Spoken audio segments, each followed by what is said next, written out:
on the red. Well, there you see it. So one good shot.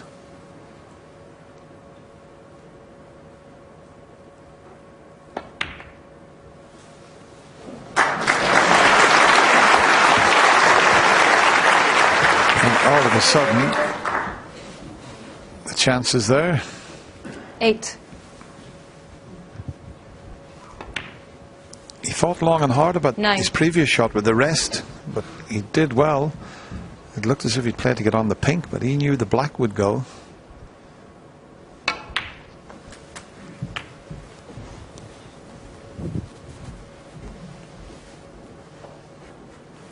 $15.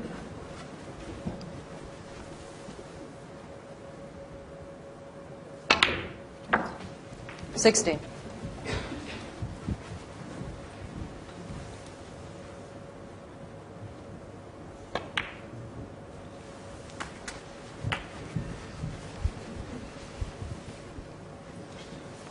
$23. Can he just change the plan slightly?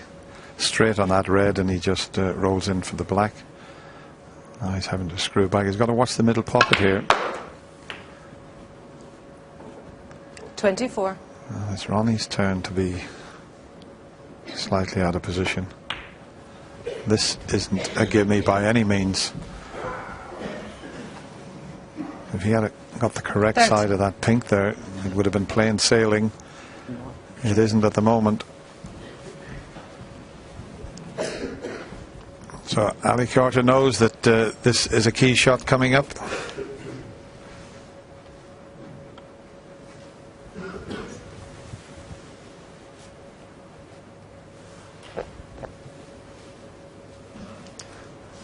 Just a little bit tension there. He can't get comfortable. Just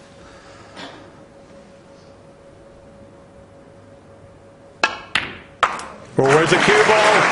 Where's the cue ball? Well, Ronnie OSULLIVAN 30. Amazing. It just shows the importance of not getting that position pinpoint what can happen. I mean, very unlucky to screw back into the middle pocket. It was a terrific pot.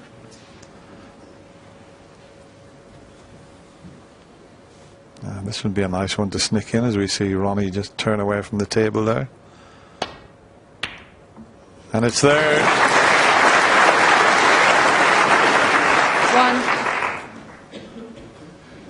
1. So all of a sudden, it's swung back in Ali's favour again. It's amazing what can happen on a 12 by 6 foot table.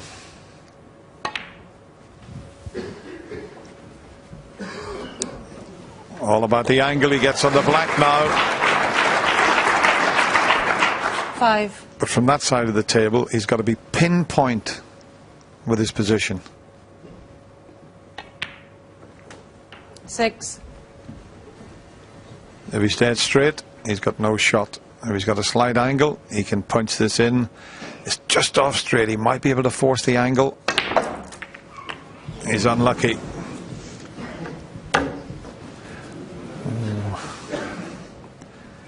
13. Just in the last frame, Ali just showing a little frustration. Not a bad thing, you know, it shows you what it means to him. Yeah, but he's kept his focus so well, hasn't he, in the semi-final all through the tournament. I think this is where Mr. Ebden will come in handy, I think, Dennis, at the interval.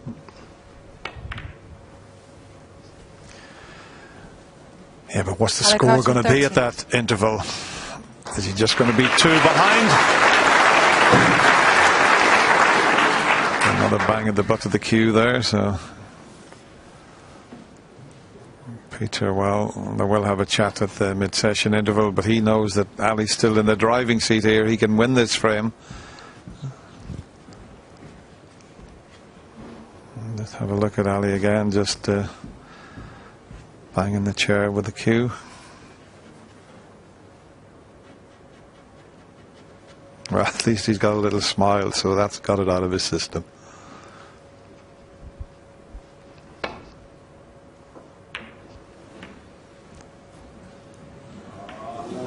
That's okay. Oohs and ahs from the crowd, but kept the red safe. He might be in trouble after the next shot, though.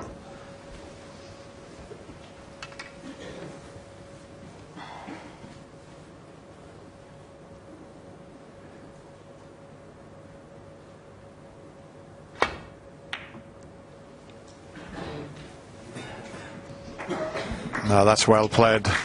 That's very well played from Ali Carter. Now, is Ronnie going to be as good as Ali at the two-cushion escape to get back up the table? Just as good. Might even get the snooker back here if it checks up. Another wry smile from Ali Carter, but he knows that Ronnie played a terrific escape there. Can he just see the edge of the red? I'm not sure if he can or not. If he can, he's okay. But he can only see it right on the edge, and he might knock it towards the corner pocket.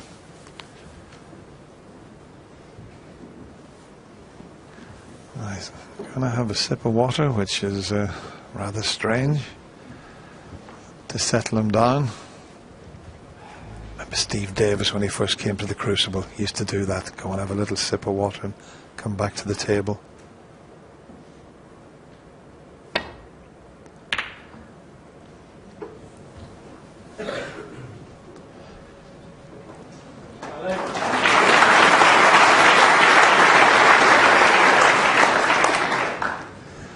Well, that's what he's faced with. It would be some shot. If he takes it on, he'll automatically finish on the black.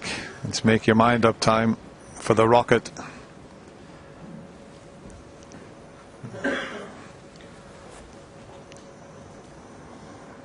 No. He's just thinking, do I take it on? Do I play a safety shot?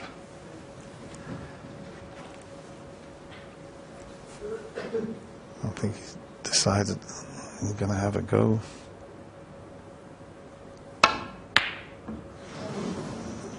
And there was a lot riding on that shot. That, I think, has handed the frame to Ali Carter. Little wry smile from Ronnie. There was just a bit too much pressure on that attempt.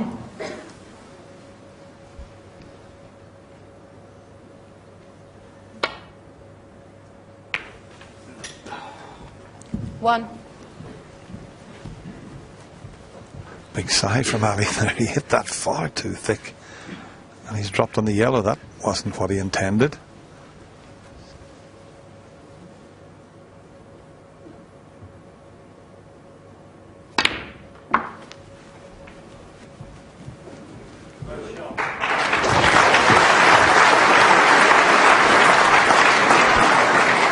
Three. Well, he made it difficult for himself, but that was a good recovery.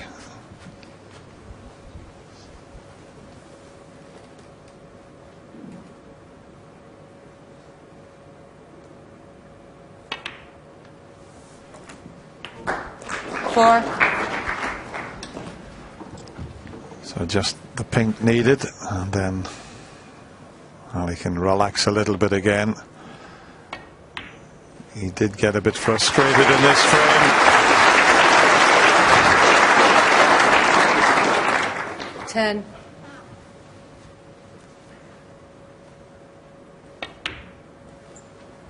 There was every chance that he could have been 4 behind, but he'll be delighted now.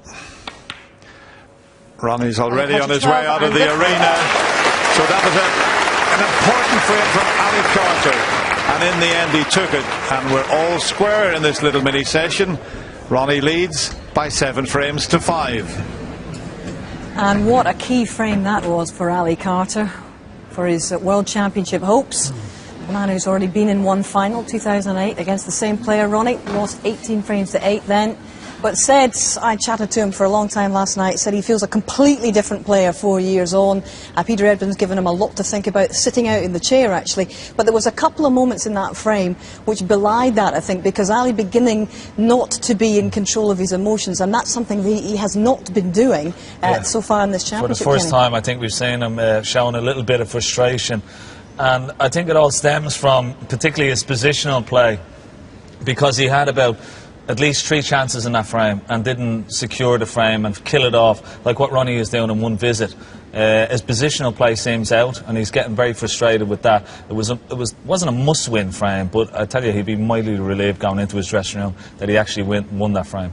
John, what's your impression of those 4 frames of the evening for us? Yeah, the thing is, we're saying that Ali's got a game plan and he's doing this, and he doesn't want to play like that either. I mean, he wants to play hard and try and get opportunities, but he wants a fast, free-flowing game in amongst the balls when he gets his chances. So, in a way, I mean, we're looking at it thinking, oh, O'Sullivan wants it all expansive, and he doesn't want, and he's trying to be tight. And Ali doesn't really want that game either. And unfortunately, when the balls run awkwardly, this is what you get in lots of frames. It gets bitty, gets scrappy. Both players get a little bit frustrated because they're not getting the chances that he wants, and that's what's happened in the first 4. Yeah, and nothing really has gone easily. All the balls seem to have landed awkwardly, and from there on it's difficult to be, I guess, to be precise with your positional play, Steve. Yeah, so there's a couple of bad contacts, I thought, in that frame that made players have to play different shots. But in the end, I think Ronnie O'Sullivan was 1 in off away from taking off, and it could well have been 8-4, and we would have been saying this is when all of a sudden the gap between them becomes a chasm. He's been lucky there in a way, Ali Carter. He hasn't been punished as strongly as possibly he would have been, because I think Ronnie O'Sullivan, had he not gone enough in the middle pocket, would have definitely gone 8-4. Okay, any chance that this pace might frustrate the Rocket? Because so far no signs really of that. Yeah, well, it's like trying to tie up Houdini. He's still going to get, he's still going to get out of it. And no matter what way, no matter what attack or approach that Ali has taken, Ronnie seems to still come up with an answer. He's been very, very patient.